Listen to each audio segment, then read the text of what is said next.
நான் உன்னை பத்திரமாய் பார்த்து கொள்வேன். இந்த நாளில் கூட பாருங்கள், இந்த வார்த்தை ஏசப்பாவால் மட்டும்தான் சொல்ல முடியும்.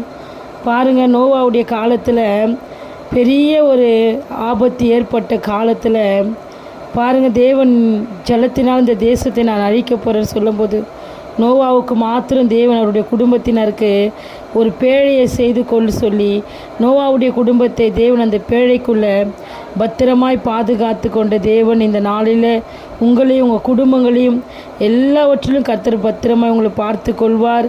ஏன்னா அவர் உங்களுக்காக ஜீவனை கொடுத்தவர், உங்களுக்காக 3ஆம் நாள் உயிரோடு எழுந்து மறுபடியும் மீண்டு வரப்போகிற தேவன். எதை குறித்து சோர்ந்து போகாதீங்க. கர்த்தர் தாமே பெரிய காரியத்தை செய்வார். வருகிற 7ஆம் தேதி சபையுடைய ஆண்டு விழா இருக்குது, அதுக்காக ஜெபித்து கொள்ளுங்கள். வர பிள்ளைங்க சீரியலில் இருக்கிற நம்பருக்கு எனக்கு கால் பண்ணிவிட்டு வாங்க. கர்த்தர் தாமே உங்கள் குடும்பங்களையும் பிள்ளைகளையும் ஆசீர்வதிப்பார். God bless you.